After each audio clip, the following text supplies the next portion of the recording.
Hey guys, this is AJ with a quick review of Miraculous um, Stellar Force, their recent Tokyo special that they premiered yesterday actually. I just want to give my quick review and such. So, this special was peak. It was very great. I thought I might as well at least, put that out there that it was probably one of the best miraculous specials I have seen so far.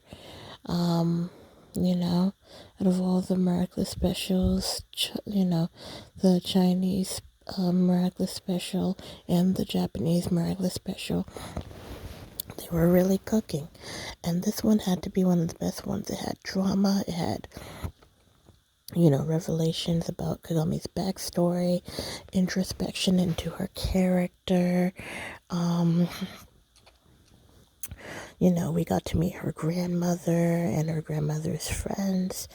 They, interestingly enough, did a reference to the, I believe, Gairo, fashion style, the style where they have their skin tanned and, their hair bleached and such and wear a lot of heavy makeup. I wasn't sure about them actually showcasing, such a subculture, especially for an elderly woman, but they did, and it added some little comedy. Whether or not that brings in a little controversy, because a lot of times that's been accused of doing blackface or whatever. Well, time will tell. But it was actually interesting that they tried to squeeze in as many, you know, as many interesting facts and tips about Japan that they've learned about and they knew recently. That they found out about recently in this special. Things that many of us anime fans actually are, know ourselves and are aware of. They actually, mentioned it in this special. Another thing I liked about this special is how, the Stellar Force group, how they weren't exactly a cohesive team. Like, they had at least all 12 of them working together to fight, monsters and such, but they didn't even have a name set off yet, and there was like team drama going on. It was a very interesting aspect because it kind of reminds me of the, French heroes and how long it kind of took for them to actually, work together without any drama. So it took them some time. It's actually interesting how this was also, and I wasn't really paying attention to this until the end, but this was also a prequel to, Kagami getting her hairstyle. They revealed that at the end of this episode, at the end of this special. So it was actually just something that took place shortly before, maybe like shortly before Kagami got her hairstyle, maybe even, way in the beginning of season 6. So probably before the Sublime episode, if anything, or such. So it was quite interesting how they actually showcase that team and how we showcase something Kagami's backstory right before giving her now infamous pixie cut. I also liked how, like, when we were seeing the team work together, you know they showed the team actually killing off a Kuma victim, ironically enough, only for Marinette to actually,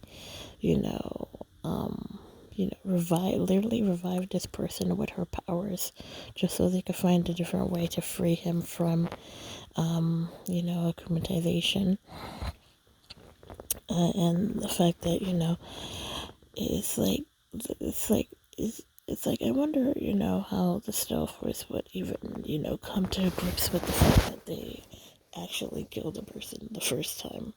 That was like, kind of brushed off so quickly that they actually blasted a person.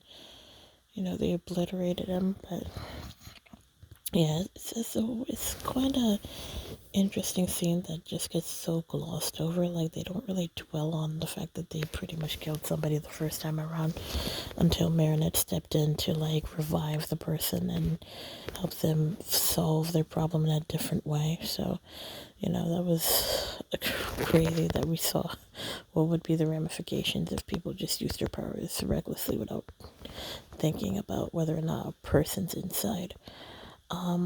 Another thing I liked about the special is I liked, first of all, their very Power Rangers inspired suits for most of the team members. You could tell that it was very much inspired by the Power Rangers.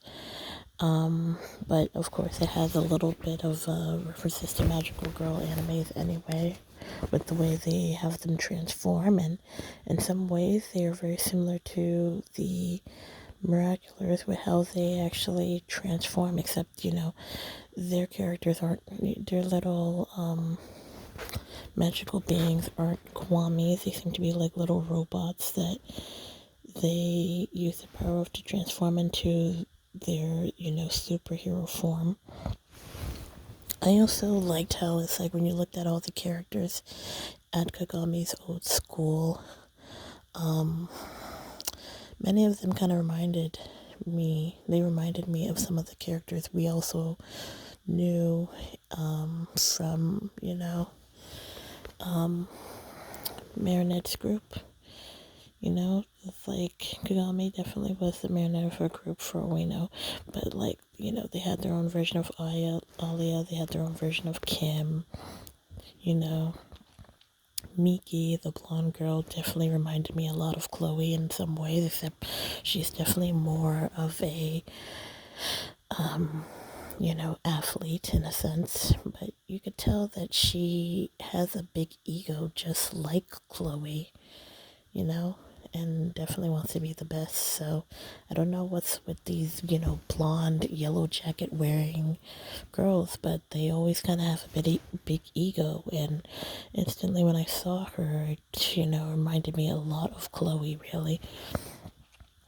Honestly, too, if they really wanted to, they could probably have her have the Be Miraculous if they didn't want Chloe or Zoe to end up having it.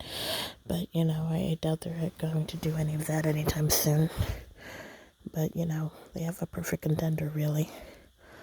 Especially since she knows how to actually keep her secret and doesn't have any, sad backstory the way Zoe does or anything like that. That could hold her back. Yeah. Anyhow, it's like, I also kind of liked the fight scenes that were done. Marinette practically exhausting her lucky charm during their big fight scene where they have to fight multiple kaijus was quite interesting to see. It's like the first time we had ever seen her actually be tired of using it. Like, she had, used so many lucky charms that, at one point she was definitely getting tired of using it, and there was really no end in sight to, like, the kaiju attacks. So it's quite interesting to actually see her in a situation where she really couldn't do much this time. I also noticed too that during the special, not only was she actually, pushed a little bit more to her limit, but she seemed to have taken the role of Cat Noir in a sense, with the fact that she was the more comedic one of the duo between her and Kagami. Kagami was just stone-faced serious for most of the special, while Marinette, was exhibiting certain traits that I would have expected from Cat Noir. She was like being a goofball and constantly, saying all these things that I feel like Cat Noir would have definitely done. So it was interesting to actually see Marinette in a position where she was being the plucky comic relief in a way. Well, also, they still kept her as the leader, but she, for the most part, was the plucky comic relief for, who's tagging along with Kagami, who's, been asked by Kagami to help her friends from Japan. And, they still didn't make her, of course, unlike Cat Noir, they don't make her incompetent at her job. The only thing that, you could really come at her for is, once again, taking Kagami's phone, and inviting her friends to meet with her, like she did, during that scene in the movie. That's the one thing I didn't like, because it's like she once again stole somebody's phone to, mess around with it. She had good intentions, but, it was, typical Marinette doing annoying, creepy stalker stuff. But at least in this case, she had good intentions. The only problem is that she's always doing these things to kind of get in people's business in a bit when, she doesn't really like the same being happening to her. So it's really hypocritical for her to just be taking Kagami's phone like that after Kagami, pretty much was crying in that one scene about how she couldn't move past her own, feelings of inadequacy, and now she had to break it off with her previous guy friend. I have to say, I mentioned that Miki looked like Chloe, and I know I am jumping from topic to topic, excuse me on that, but, I mostly wanted to ramble to just get my thoughts out, but, I mentioned that, Miki reminded me of Chloe, but in a way, because kind of reminded me of Adrian. I got a lot of Adrian vibes from him, especially since he was definitely, more of the black, Stellar Force Ranger, who was, the Capricorn kid. I got the impression that Kagami might have gravitated a lot to Adrian initially, not really just because he seemed perfect and their parents were like, trying to push them together, but because, he kind of had a similar personality to Kazuno, when you really think about it, because Kazuno has like these green eyes. He's a friendly guy, but, a little bit more reserved, similar to Adrian is in his civilian form. He has, a very friendly personality. He also is somebody who's, a crime fighter who wears black. Got the impression that, and he had green eyes, just like Adrian does. And Adrian has green eyes in his civilian form and as Cat Noir. I got the impression that in a way, he reminded her a little bit of, like Adrian reminded her a little bit of Kazuno, to some degree. And she never got to be with Kazuno, so, Adrian was like the next closest thing. Of course, that ended up not happening. And she, of course, ended up being with Felix, who has been much better for her overall than either boys, I'm sure, really. Even though you can argue she never really gave Kazuno a chance to actually do much, and he was already into Miki anyway. And, with Adrian, she kind of tried to force an idea of him being perfect when, he had, totally different side to his personality that she didn't appreciate much. Also, he was a lot of times incapable of standing up to his dad, so, yeah, so, I got that impression from him. It was really nice, though, to see Kagami move past her feelings and actually apologize to Kazuno and actually have a heart-to-heart with him.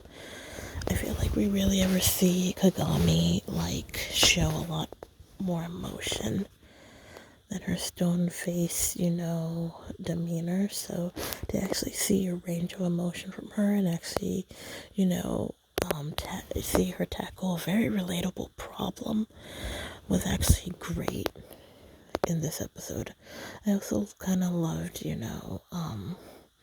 how we got to basically see a change in art style. As soon as they got to Tokyo, they started switching the art style from 3D to 2D anime, to anime. And I just loved that. It was like, a straight up art shift, an art style change that honestly, I appreciate they were finally giving us what we had been waiting for since like at least when we first heard the series. At least 2015 for me, you know. That was like, they missed out on a perfectly good opportunity to actually make it an anime, mainly because, at that time, Ladybug's paws were too hard to animate, and that's why they decided to go and do it 3D, which ultimately was a wiser choice because, it is hard to animate, to keep up with. And I'm sure it was, during this special. Like, they went through with it anyway, but it might have been a lot of work trying to make sure that she had the same amount of spots all the time. It's not something you could do for every episode. So, appreciate them actually taking a chance to actually do something different with their special and give us what they had promised over a decade ago now to many of the fans who started with the series, like me, around the 2015 era or even a little bit before then when the series was just a concept and or a little comic. So really, it's really impressive that they were able to pull it off this time. A little tweaks here and there, but they were able to pull it off this time.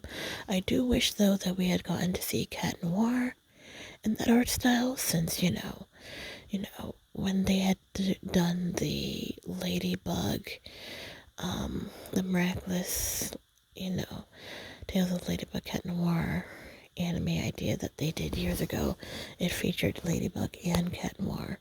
At that time, he was Felix and such.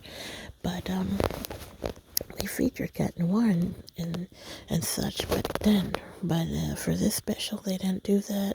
They had Marinette and Kagami together. It was the Asian girlies, of the group just having an adventure together in Kagami's, home country this time. But we did still see Adrian, and one of the coolest things about, the ending of that special is that, Adrian was in New York and he was having his own adventure, with the American heroes. And honestly, I really wanted to see that, to see him actually take up the mantle as a leader and, fight off his own, villain. Because it seems like he was fighting off the Supreme too. Because, one thing I didn't mention before a little bit is that the Supreme was the one implied to actually be working with the main villain, the modeler, for this special. And it seemed like he was the one who was taking, care of things and having the modeler cause trouble around Tokyo. So it kind of makes you wonder if he is one of those, if he usually antagonizes the Stellar Force.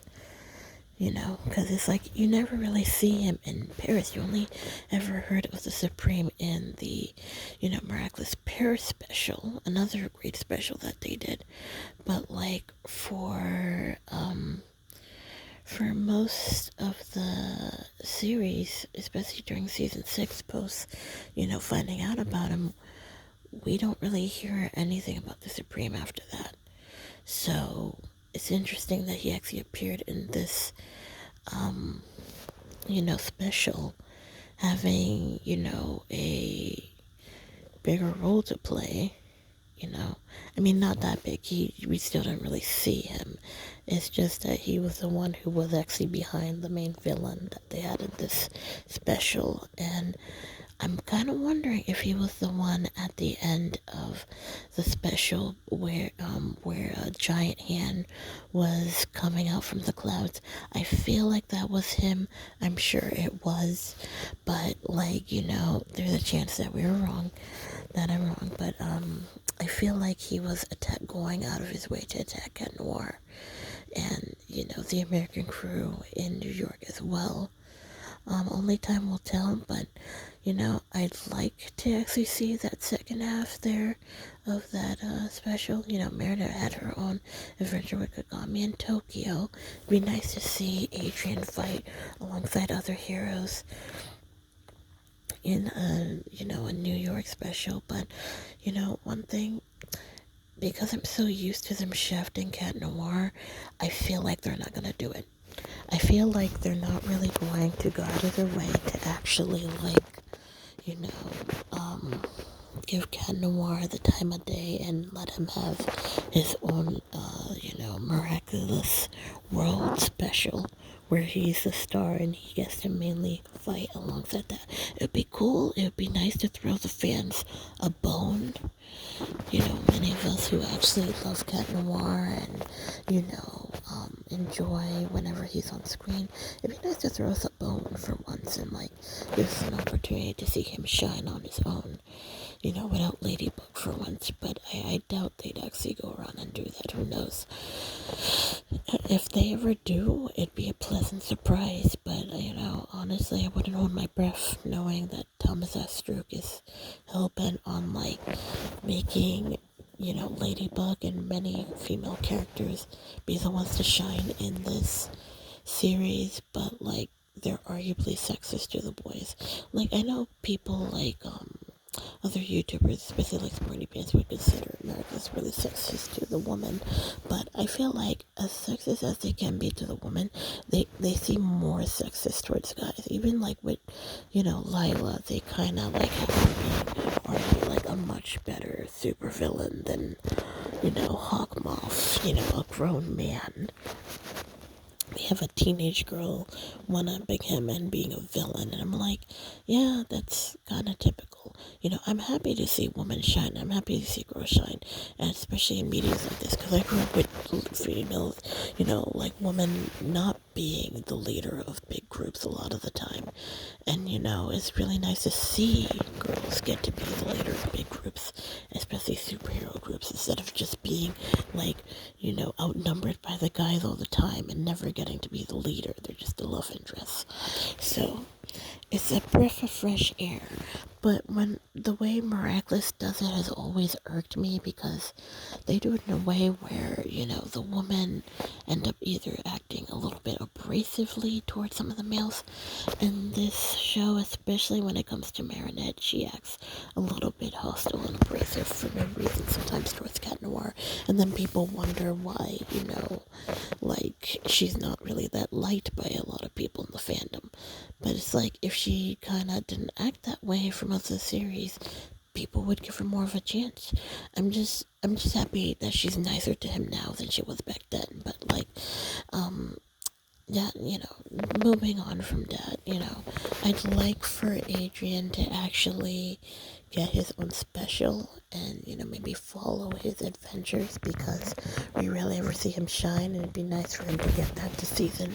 But again, I would hold my breath knowing how Thomas Estrick just thinks that, being, a feminist means, writing the girl as really disrespectful and rude to her male partners all the time, and, like, only having her shine most of the time and not, having them both shine equally. Because, I mean, if you're a true feminist, you'd understand, it's more about equality, not being better than one gender or the other. But, yeah, you know, because he has a very straw feminist take on feminism, it seems. But regardless, it's like, if he and his crew were to actually have Ken Nor have his own special, I'd enjoy it. It would actually be another good thing to add to this season, because this season has been great. Stellar Fourth was awesome, and I love all the action in Stellar Fourth. I might as well even add, because it was really impressive how they were able to choreograph everything. And honestly, I would say that this special was peak. It was peak. I feel like, like seeing how everything lined up. I feel like the only way to go is up. They had a lot. They did a lot. One of the other things that I liked about this special is that they actually did show Kagami doing what she actually claimed she did. In Sleeping Siren, they hinted that her and Felix always meet up somewhere in the sky to talk to each other. And they only showed an illustration of that when when she was thinking about what her and Felix had been doing in secret. And in this special, we actually saw that animated, where her and Felix actually talking, actually seeing them do it. And the fact that this takes place, before Sleeping Siren, and it takes place before most of season 6 anyway, since this seems to be maybe a prequel to even the Sublimation episode, or Illustrator. Yeah, so it's like she had been doing this whole time without Marinette's knowledge. And you know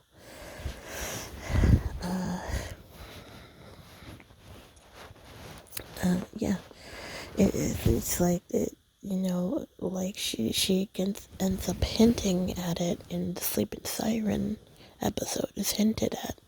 So honestly, this retroactively makes, that brief scene with her talking about her relationship with Felix in Sleeping Siren, it retroactively makes it like a good follow-up, you know?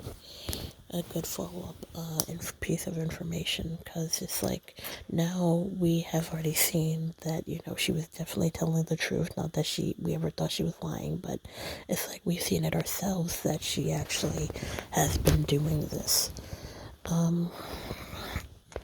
Wait, Felix, pay no attention to my room if you saw a glimpse of anything, because I'm doing some arrangements. Anyhow,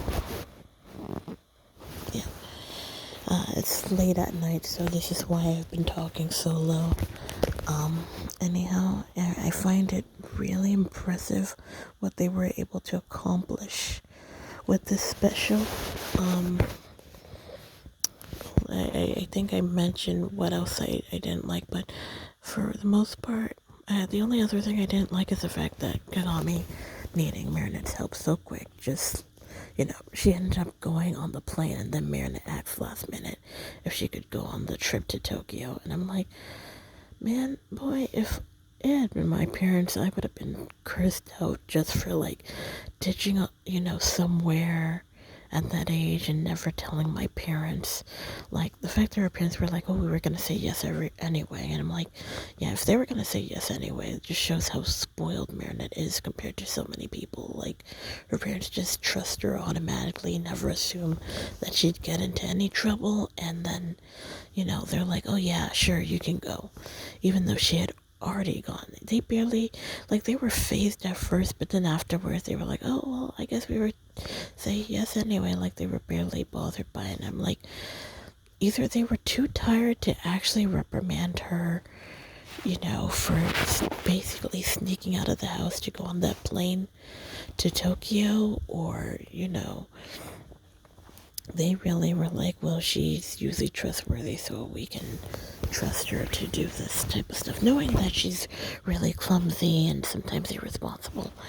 It's crazy that they just allowed for this to happen. Even if she's with a friend, it's like, we don't even know if they've met Kagami, so, even if she's with a friend such like that, trusted friend, it's wild that she just didn't get, scolded for not even asking them ahead of time.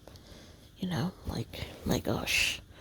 I mean, I think it's supposed to show contrast between her and Adrian's, home life, where he would have been cursed out by Gabriel for doing such things. But, at the same time, it's like, it's kind of wild that her family just seems to practically be implied to let her do mostly whatever she wants without thinking that she could possibly get into any trouble.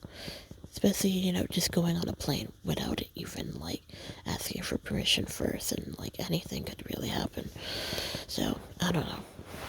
It's, interesting tidbit, but, yeah, I personally think that not only did it seem crazy unrealistic, but, I just, boy, she's spoiled. I do even freaking like seeing that. But anyhow, it was a great series. I liked a lot of the characters. I even liked the redhead guy who was the Aries. He reminded me a lot of Kim. He reminded me of Kim a lot, and he even looked like him. And then, I'd like to see these characters a little bit more, especially Mayotte. It's rare, especially in animated media, to see a black girl of a darker complexion who's unambiguously black be on a superhero team, I feel, especially in modern day. We have Alia, but she's of a lighter complexion, and she's the most, we ever see for a black girl on a superhero team, especially these days. So to kind of have another one who's, fully human, unlike, the one from the New York special, to actually see one who's actually human and on a superhero team, and, of a, darker complexion, she's pretty. It was nice. It was nice, and it was refreshing. I did not expect to see a black character in the Tokyo special at all, who also goes to school in Tokyo. It was quite interesting. And her name's Mayotte, so she might actually, come from a different part outside of Tokyo, a different country outside of Tokyo. She might even be French, but be, going to school in Tokyo, or she could be from a different country and be attending school in Tokyo, for all we know. But either way, or she could be born there, but I feel like most likely it's the former. But either way, it's it was actually interesting to actually see her there, and kind of refreshing to see, a more unambiguous looking black girl be on the superhero team. It meant a lot to me, honestly, and I actually enjoyed seeing her. She reminded me a lot of Alia with how energetic she was and how much information she would be dropping sometimes. Especially with the fact that she wears glasses. I feel like her and Alia would get along great. They could talk about a lot of things together, honestly. So we mostly got to know maybe a select number of the people on the team, even though there's supposedly 12. Each of them got a line in a later scene when they were meeting up with Kagami, but there's at least maybe roughly only 5 members that, get speaking lines, and are of more importance, I feel, 4 or 5. So, it'd be great if they explored more of the team, and if we got to see them more in the future, that'd be nice, because, honestly, it was a good group. I know there's a lot of them, so, there's only so much time you could give to each team member, but if you could maybe just get another cameo of them or something like that in a future special or episode, that'd be really cool. Yeah, but yeah, that's pretty much about it for my review. It was supposed to be maybe a shorter review, but I did have a lot to say. And I thought I might as well get this out because I did not see any other YouTuber get this out, and I was rather surprised that nobody had something to say about the Tokyo Stealth Force. Either some people were, busy or out of commission for some reason, or they just didn't see it. But, if they haven't seen it yet, they're missing out. They need to go watch it because it was actually a really good Miraculous special. And honestly, if you guys need to see it too, I would suggest watching it on the miraculous.to I'll put a link in the description for you to watch it. Just be careful when pressing the buttons because it tends to take you to like different pages and like ads. It seems a little bit spammy, so it seems to be the only place right now where people can watch new episodes from Miraculous that just came out. And I honestly wish there was another one, but unfortunately there isn't. So, the best you can do is like watch it on Miraculous .2 and then, you know, check it out from there if you haven't watched it. It's a great special. Pretty much at the same type of impactful writing, I would say, as like the Paris special and the Chinese special, the one that they had in China and the one that they had in Paris. Yeah, those were great specials, and this one I would add to the roster of actually great specials that they've done. They've improved in their writing, and I honestly think, I'm only hoping for like more great specials in the future like this. So, with this type of approach to the writing and exploration of characters. So, that's where I'm gonna leave this review off. You'll have a great night, and don't forget to like and subscribe. Stay animated, stay energized, drink water and such. Take care of yourselves. All right, peace.